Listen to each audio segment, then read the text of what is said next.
Perfect. Okay. Let us get started. I think it's time. So, dear guests and colleagues, my name is Aydoğan, and I'm a senior lecturer in religious studies at Monash University in Melbourne, Australia. And it's my great pleasure to welcome you all to the first seminar in our series titled Perspectives on Death, Afterlife, and Reincarnation. By looking at the list, I can see that some of you are joining not only from other cities in Australia, but I see some of you joining from Indonesia, I think someone from Germany, US, Turkey, Pakistan, and many other places, which is just amazing. So welcome to you all. I start by acknowledging the Wurundjeri people of the Kulin Nation as traditional owners of the land on which I work and live now for nearly 7 years. And I pay my respects to the elders, past, present, and emerging. Now, before introducing you our wonderful speaker today, I want to say a few words on the research project that we are running at Monash University that focuses on the theme of these seminars: afterlife, reincarnation, and immortality. In the past few decades, we have seen some exciting research that sheds new light on the process of death. Since the 1970s, improvements in resuscitation technology have enabled maybe millions of people to come back to life after cardiac arrest. An increasing number of people have been reporting what is called near-death experiences, or maybe more thought-provokingly named by some researchers as reported experiences of death. These narratives, coming from different parts of the world, have remarkable similarities.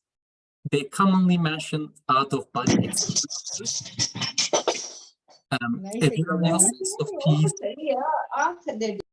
Okay, yeah. These narratives about near-death experiences coming from different parts of the world have interesting similarities. They mention out-of-body experiences, a very real sense of peace and painlessness, of being back home, feeling at home, or various sensory phenomena, such as seeing an intense light that doesn't hurt eyes, or a tunnel with a bright light, and paradoxically, lucidity, where senses are more focused and clearer than usual. Now, when the heart stops pumping and blood stops flowing to the brain in cardiac arrest, any meaningful cortical activity will end in a few seconds, roughly in 20 seconds.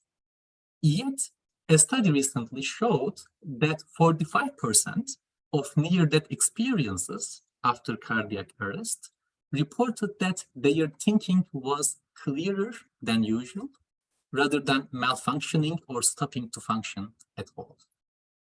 Such experiences lead to positive transformative effects, and they dramatically reduce the fear of death. A study on 350 near-death experiencers found out that around half of them became convinced of the survival of life after death. Some consciousness researchers themselves are open to this commonplace idea of afterlife. In a study conducted in 1996, 57 out of a sample of 212 consciousness researchers agreed that personal consciousness continues after physical death. As many of you may know, most of the world's population believes in afterlife, including 46 to 60% of those with no religious affiliation. That, maybe as one professor of psychology argues in recent books, is not an end of consciousness maybe, but the start of an altered state of consciousness. Similarly, puzzling cross-cultural data is accumulating on alleged past life memories, which is also quite interesting. Child psychiatrists working on 2,500 cases of children who claim to remember past lives also came up with interesting arguments For example, they argue for a correspondence between the presence of unexplained phobias or birthmarks and the manner of death of the purported previous personality. In the last 3 decades, 78 studies were published in major indexed scientific journals on such remembered past lives, and more than 80% of them were focusing on children and generally discussing this phenomenon of remembering past lives within the context of another widely held religious belief: reincarnation, the transfer of life force or consciousness stream of a human being to the body of another being. Beliefs in reincarnation are also quite widespread around the world. Local interpretations of different cultures and religious traditions did accommodate forms of reincarnation throughout the history. In our research project at Monash, we are not trying to find scientific answers to these exciting questions asked by neuroscientists, psychiatrists, or cognitive scientists. Rather, we want to situate the study of religion in conversation with these expanding empirical studies, findings, and discussions. Afterlife, reincarnation, and salvation are perpetual topics of religious, philosophical, and wisdom traditions around the globe, and we want to take a fresh look at them in light of our changing scientific understandings of death. What are the approaches that they bring to the non-finality of death and to the meaning of afterlife? We will shed light on the diversity of approaches to the question of afterlife within different religious traditions, in opposition to their monolithic or homogeneous depictions. In our project, we will also translate some forgotten ancient primary sources into English, and we will develop a general bibliographical database for researchers and colleagues. During this year, our seminars will look at different religious traditions around the world to provide our audience a broad cross-cultural insight into the non-finality of death. In the second year of our project, we will focus on modern approaches to death from different academic disciplines and from modern religious spiritual interpretations and movements. So that was a quick summary of what we will be doing during the next 2 years. The ideal place to start our cross-cultural survey is, of course, the rich wisdom tradition of the territories where I am now located. Australia is home to the oldest known continuous civilization on Earth, with ancestries stretching back around 75,000 years. So I am delighted to start our series with a focus on Indigenous Australian traditions and to pay the due respect to this vast wisdom heritage. The title of today's talk is The Endless Rhythm of Life, Dying, Initiation, and Rebirth in Indigenous Australian Hierophanics. And our speaker is Dr. Vassilios Adrahtas from Western Sydney University. Vassilios will deliver a 40 minutes recorded talk, followed by a 10-minute unrecorded Q&A session. For those of you who don't know him, Vassilios is a comparative religionist who has published widely on early Christianity, Byzantine philosophy, ancient Greek religion, Islam, and Indigenous Australia. In addition to a large number of academic articles, he has authored, edited, and co-edited more than 10 books. So without further ado, I will leave the floor to Vassilios. Thank you so much, dear Vassilios, for starting our series. It's wonderful to have you here with us. And now I'm leaving the floor to you.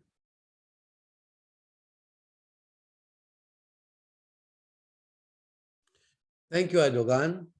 Can you hear me loud and clear? Yes, thank you. It's my pleasure and honor to kick off this series of the seminars. on this very, very interesting topic. I would like to thank you and, of course, all the team that is involved in the in putting together these seminars. And without, further ado, myself, I want to, go straight ahead into the topic so we have time for discussion. I will start with an introduction. In the case of Indigenous Australian religions, death is not simply a topic to be studied amongst others. In reality, it constitutes the core of Indigenous Australian hierophanics. Everything in any given Indigenous life world, Lebenswelt, from the very moment of birth and throughout all rites of passage, is death-oriented. So much so that Indigenous Australian living seems to be a typical, albeit peculiar, case of a Platonic study of death, meleti thanatu. However, it is such a study not thanks to philosophy, but through initiation.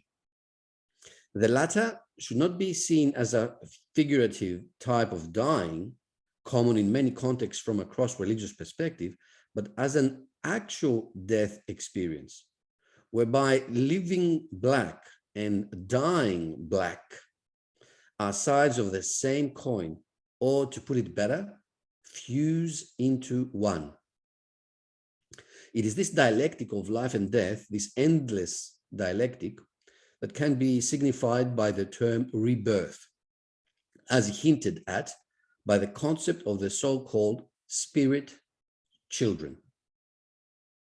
The present paper attempts to show the experiential continuum that dying, initiation, and rebirth make up in the case of Indigenous Australian hierophanics. What comes forth in this respect is an all-encompassing anthropology of death that reflects a phenomenology of being.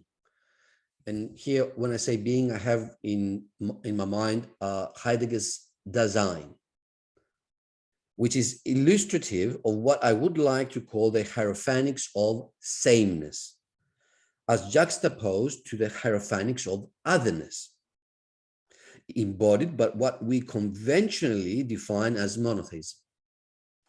In this life order of sameness, reincarnation, metempsychosis, or transmigration have been used and discussed scholarly in the past, but without, unfortunately, considering the nuances involved therein. Nevertheless, it is precisely these nuances that render the reincarnational dialectics of living and dying black the anthropological concomitant of the rhythmic realization of dreamings in any given place or country. Furthermore, only rarely has the phenomenology of Indigenous beliefs and practices regarding death been problematized in their colonial contextuality by looking into the impact and or dialogic of Christianity. But perhaps this contextuality is the most pertinent starting point for the discussion I'm engaging in. Let's start then with a series of interrelated questions. Why should death even be a problem in the context of Australian religiosity? I mean, why would death pose an issue within the incessant rhythmic movement of topos, locality, from and to itself? Firstly, one could say that as an experience of the living, death does constitute a challenge as to the very meaning of life. In this respect, the answers given by the Indigenous peoples of Australia saw death, in one way or another, as the ultimate moment within the movement of topos towards self-awareness. This is exactly where initiation and rebirth find their proper place. Notwithstanding this, Indigenous story dreamings, in the form, of course, in which they have been preserved, seem to reflect an intense problem with death. To pose the latter as a problem that requires a solution. The explanation that I would like to put forward with regards to the above is that the forms in which we have come to know these story dreamings are already witnesses to a shift that has taken place from the priority of black topos to the demands of white utopia. In other words, indigenous story dreamings have already internalized non-indigenous influences and thus have attempted to articulate answers that may secure, negotiate some kind of position for the priority of place within highly different conditions of being compared to pre-colonial times. These conditions range from a relative undermining of place in the face of life worlds that are informed by a temporal development of life, such as Indonesian ones, on the one hand, to a radical displacement of place, if I may say so, in the wake of the utopianism of Western Christianity, on the other. In either case, this spectrum of interference seems to have been the background process that ended up giving the guise of reincarnation to what otherwise has been the endless rhythm of life in Indigenous Australian Hierophanics. Now, some things about methodology. From an analytical ethic point of view, dying, initiation, and rebirth could be distinguished from one another by utilizing the Lacanian triptych of the real, le réel, the symbolic, le symbolique, and the imaginary, l'imaginaire.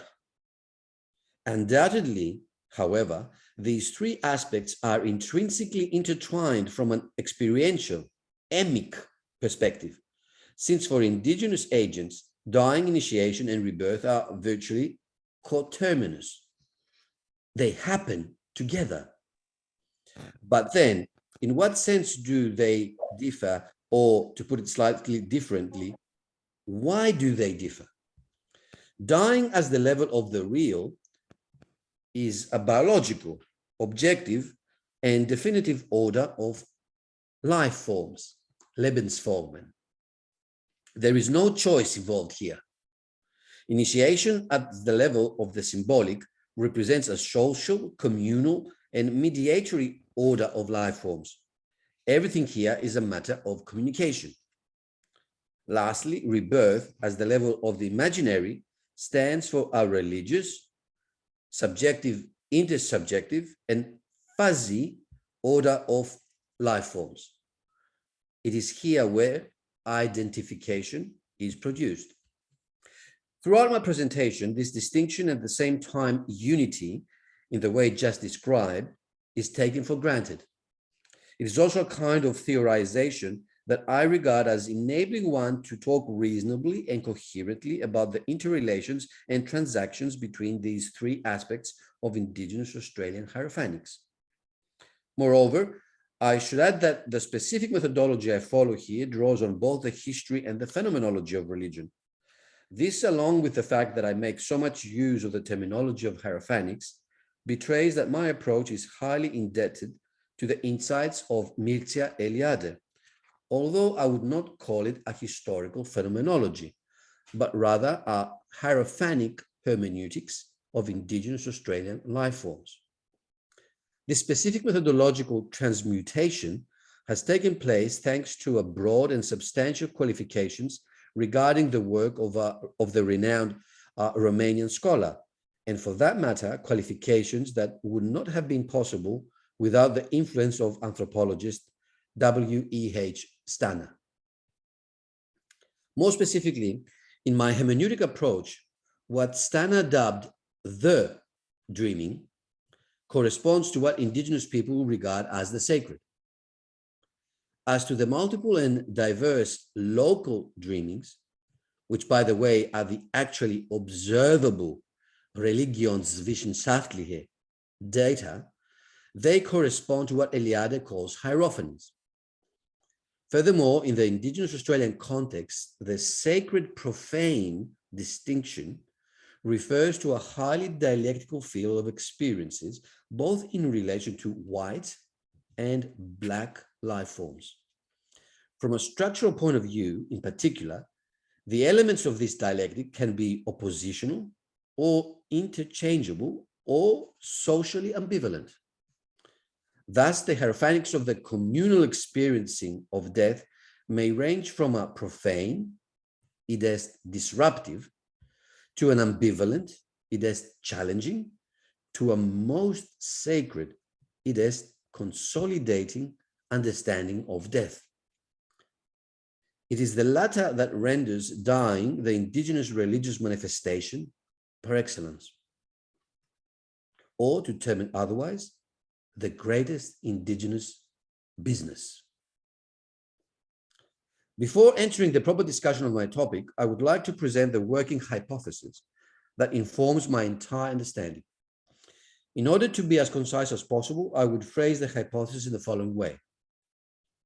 For the indigenous peoples of Australia, dying constitutes the necessary and sufficient condition that enables a member of any people, that is a personal dreaming or otherwise a very specific human manifestation of a given place, to maintain, through their remaining within that specific place, people, that is within a people dreaming, or otherwise the broader human life order of the place, their vital identification, which is none other than the awareness of the dreaming, that is the human life world of the place in its entirety. Death as a problem. It is quite telling that with regards to the different local rituals throughout Australia, anthropologist Kenneth Maddock notes emphatically in his The Australian Aborigines, a portrait of their society, that the indigenous people are obsessed with death. Along the same lines, Stana, when referring to Mulungu, the last and most important mortuary ritual of the Marimpata, states that according to their understanding, it is greater than Punj, that is the most important of the tribe's initiations. Both examples illustrate adequately, I believe, the fact that death is a major concern in Indigenous Australian hierophanics, a concern so conspicuous that scholars couldn't fail to acknowledge, but at the same time too opaque for them to appreciate its meaning. It would be worthwhile, though, to ponder on the meaning by reflecting on two story dreamings from Northern Territory. One from the Yarralin, which has been dubbed the myth of the moon and the dingo, and one from the Marimpata, the myth of the crab and the crow. The first one. The moon was talking, saying, "You want to die? Die then. Bones to bones." Kujilip. Kujilip means the place to which the moon's bones had to return. But what it really means now is that the moon was becoming hard. That Walaku, that is the dingo, said, "Try, teach me how to go there." Jacqueline was dead. Jacqueline is the moon, and appeared for 4 nights. But the dingo said, "You will not be able to see me for 4 nights, for 4 days. I will leave forever." And thus Walaku died, and everybody forgot him. Some other Walaku was talking and saying, that's how we have to go. And yes, that's how we go, and everything is fine. And the dingo could not bring about any change. I do not know the reason. That Jacqueline should have said. The moon should have said, "Oh, that's bad. It's not good to stay there like that. Why don't you return?" That Walaku made a mistake. Definitely. Another dingo was there and said, "That's right. Come back, start a new life. And you shall die and shall return with new life." In vain. So the Wallach made a mistake. But you wonder, which life is good? Jacqueline, that moon, which we were not able to follow. We followed the dingo.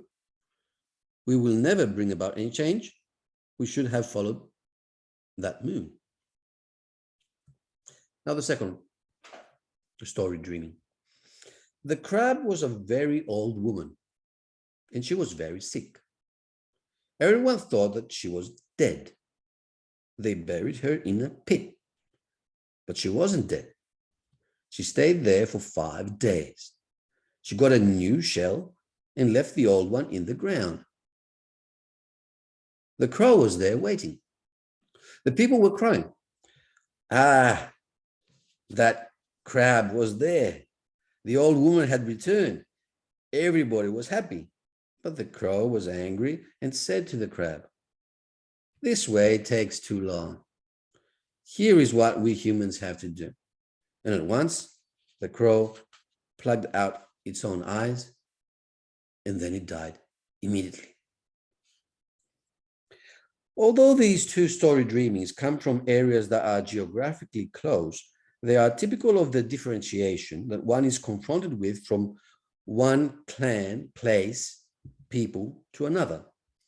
A differentiation, though, that ultimately expresses common concerns and involves some basic analogies.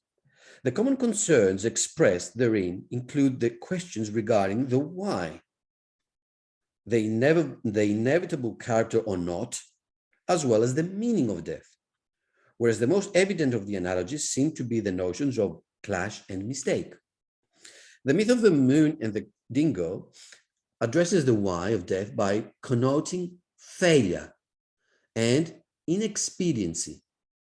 Humans failed or didn't act appropriately with regards to the possibility of immortality. Consequently, death was not in principle, nor at the beginning, an inevitable condition. On the contrary, it was rendered thus afterwards. But it is worth noting that the condition of death, precisely as inevitable, has, or better, acquired a very specific meaning. Deborah Rose, who documented this story dreaming, comments on it as follows. The dingo, just like its descendants, it as human beings, is open towards life, participating both in the end that death entails and the continuity of the parts.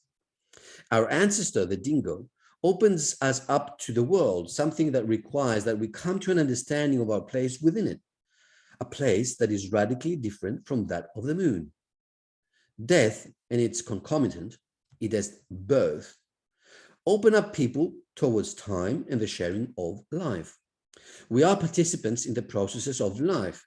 We kill and we eat. We die and our bones feed the earth, giving back the life to the places and the species that sustain us. On the other hand, the myth of the crab and the crow addresses the why of death through the notions of damage and decay. Humans die because they suffer damage and decay. That is, death results from the mistreatment of life.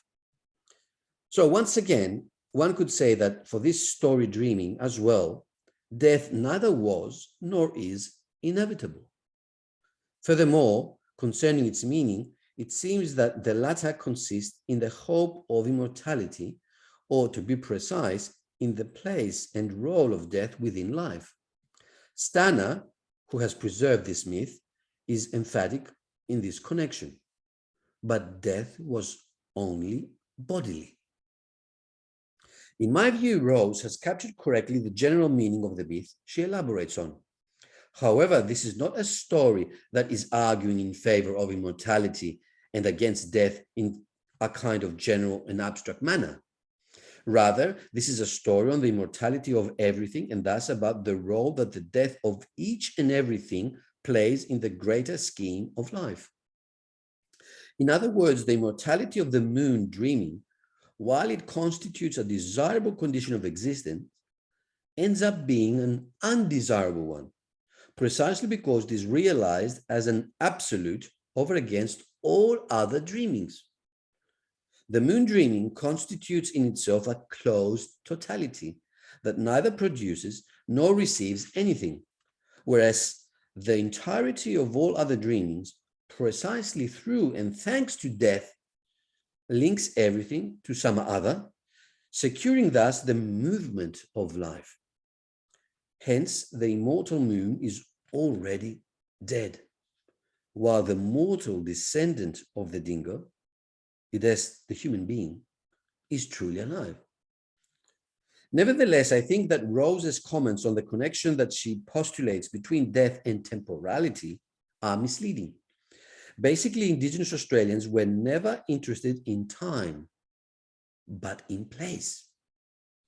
The story dreaming she relates does not intend to convey that time came into existence via death, but that due to death, the integrity of place is threatened.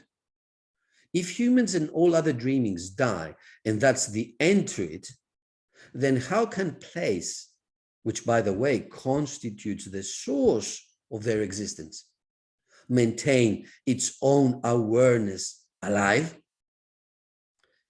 A place is place because it is substantiated as a people, that is, as the consciousness of its identity, its very abidingness, and this through all forms dreamings of life.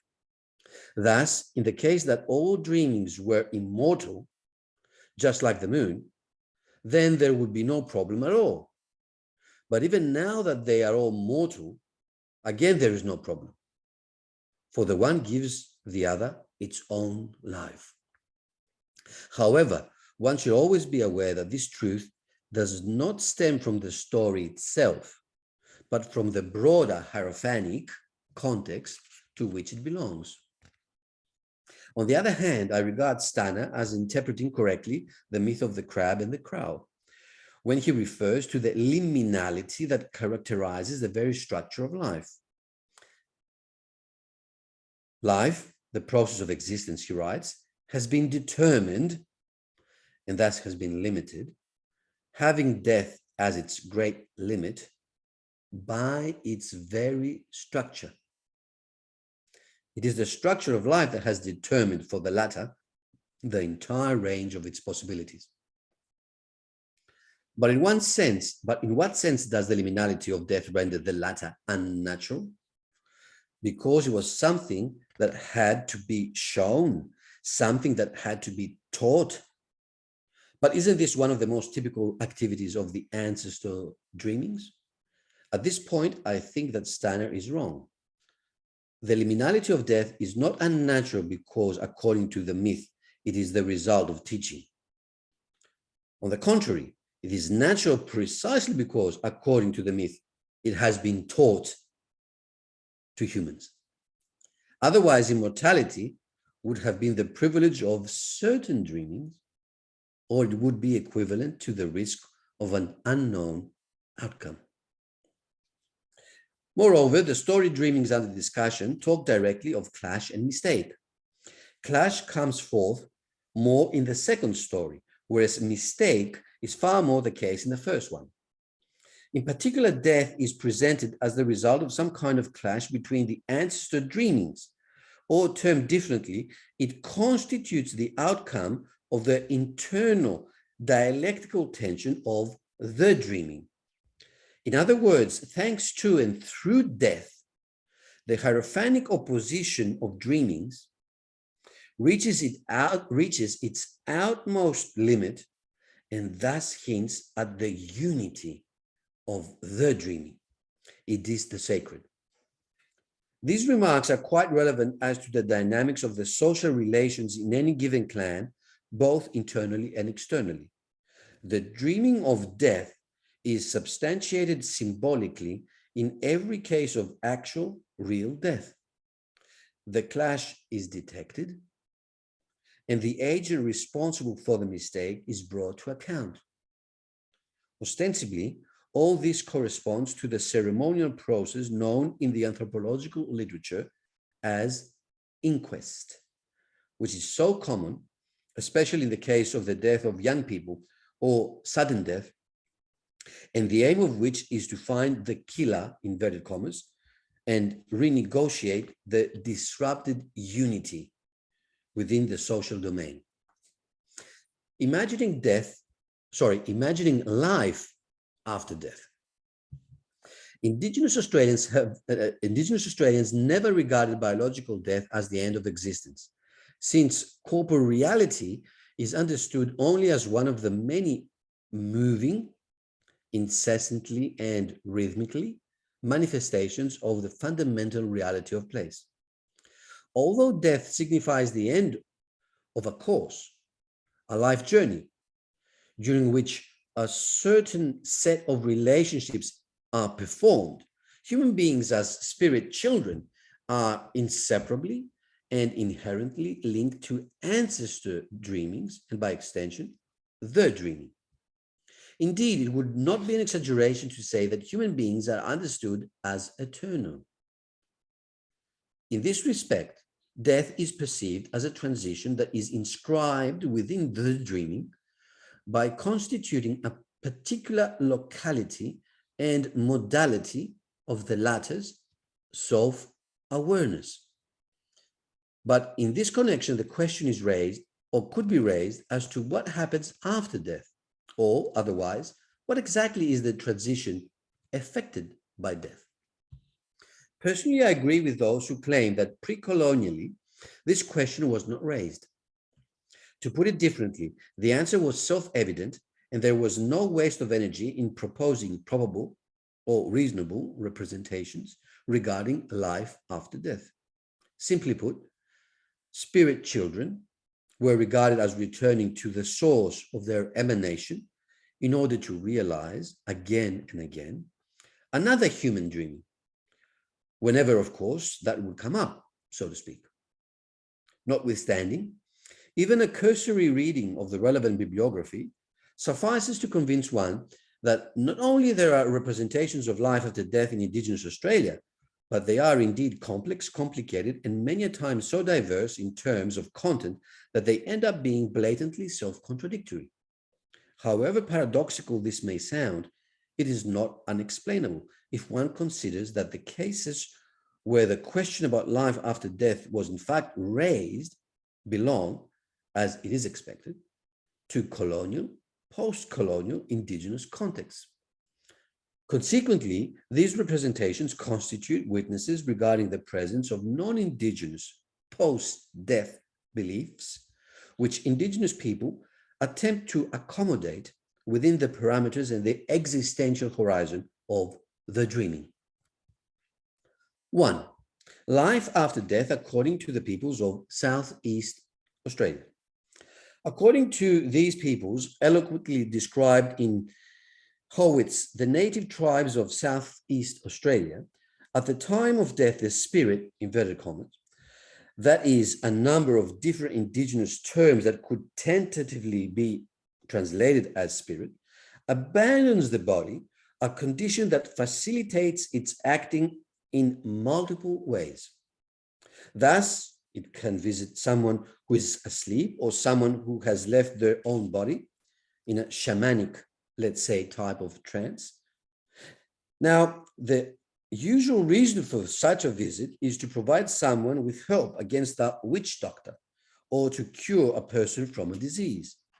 But again, it might just be because the spirit has a desire to be with a beloved person or wants to cause harm to an enemy.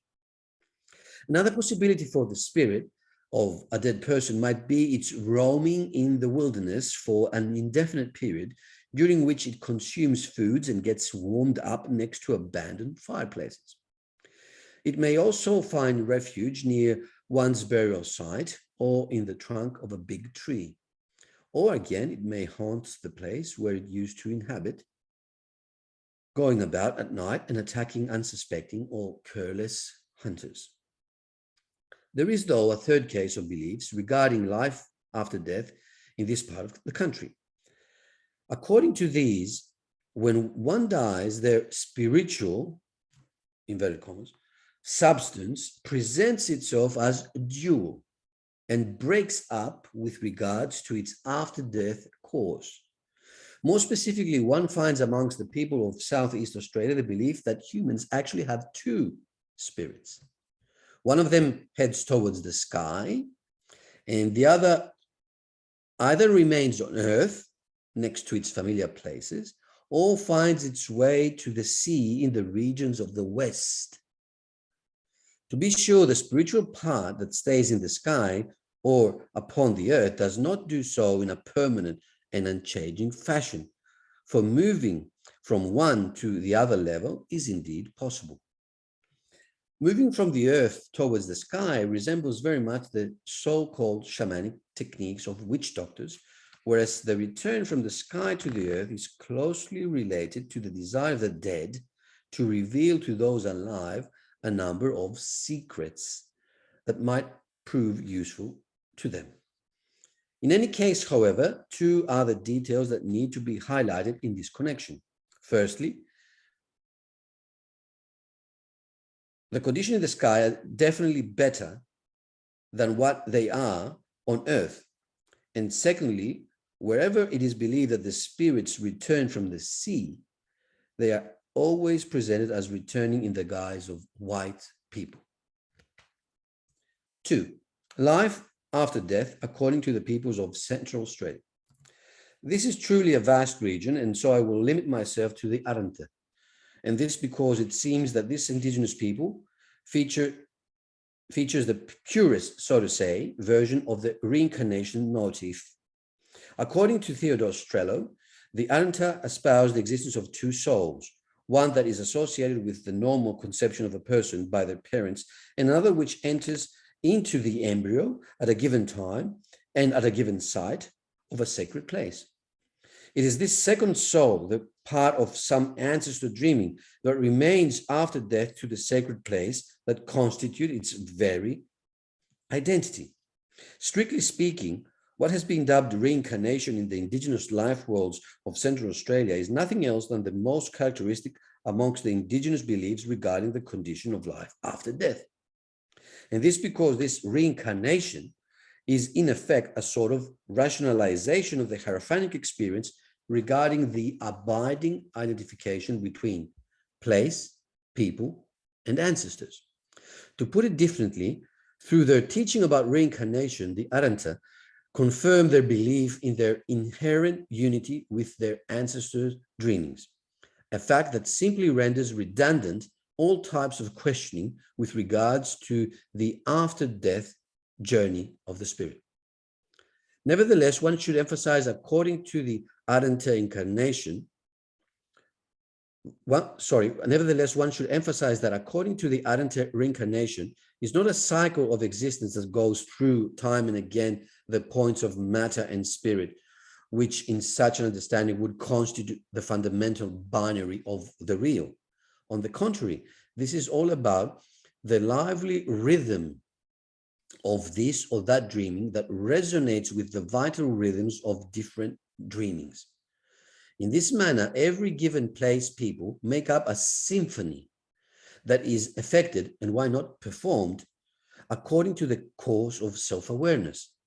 What looks like the cycle and circle of reincarnation of any dreaming into all other dreamings is in reality a song dreaming that conveys the movement of a place from and to the dreaming. And the latter, simply put, does not obey any sort of cyclical causality or other type of recurrence. It just moves out of silence towards polyphony, and from there it goes back to silence. 3. Life after death according to the peoples of North Australia. According to the description of Stana, the Marimpata believe that after death the body falls down, the breath or wind ceases, and the shadow stays still, whereas the spirit lives on. Exactly the same takes place, albeit not with so much certainty, with the image / copy / reflection / complement of a person. Now, what happens thereafter as to the spirit is something that is very hard to ascertain. There was a lot of talk, Steiner writes, on the one hand about a double death. More specifically, one's ghost or spectre gets to transform into a butterfly, which takes on the colors of the earth where the burial takes place. And on the other hand, about a transition during which the spirit either uses a medium to lead it into a new uterus or transform itself or a woman into the figure of that medium in a way that identifies it with both. Furthermore, Stana adds that it remains a subject of much speculation whether the one looking for a woman was the spirit child itself or its medium guide. Anyhow, one thing was beyond doubt. After death, the spirit traveled far away, and that is the reason that many Marimpata were regarded as embodiments, re-embodiments of people from other indigenous places and people. One of the many peculiarities of the sacroscape of North Australia concerning beliefs on life after death is the widespread image of the land of the dead. More specifically, in the northeastern parts of Arran Land, one comes across a triple division of the spirit at the moment of death. According to this division, the first part goes to the dreaming source from which it originated. The second constitutes a kind of trickster that roams the land, while lastly, the third heads to the land of the dead, where it fuses with the ancestor dreamings that abide there. To be sure, every place in Indigenous Australia has its own distinctive land of the dead. For instance, in the eastern parts of the Kimberleys, this destination of the spirits lies in the west, while in the northeastern parts of Arran Land, the Yirija moiety identifies it with one of the Torres Strait Islands jointly with the southern coast of New Guinea, and the Dua moiety identifies it with the island Bargu. It's all about the pleroma of life. I hope my approach thus far has shown how much significant the peculiarly indigenous experiential meaning-making with regards to dying, namely death as initiation, is within the hierophanic life forms of Indigenous Australia. Basically, what I have tried to do is to clarify several ways or strategies of handling and by extension rationalizing death, always keeping in mind that these ways or strategies have been operative in very specific social cultural contexts. These contexts are lived out with, through, and as dreamings by Indigenous peoples. That is, as abiding events that become symbolically and imaginarily visible or perceivable thanks to the narrative dramatization of stories and songs. These abiding events make up the way that the human existence, as pre-existence, bodily existence, and after existence, must follow in order to connote with the rhythm of the dreaming and to resonate. Consequently, the human condition is nothing else than a way of living within the real that activates one's responsibility to be conscious and supportive of the rhythmic structure of reality. However, this way of living should not be seen so much as an eternal return of everything in illo tempore, but rather as an attempt to keep the human existence incessantly tuned in with the abiding rhythm of a given place. If I were to delineate this attempt, I would put it as follows.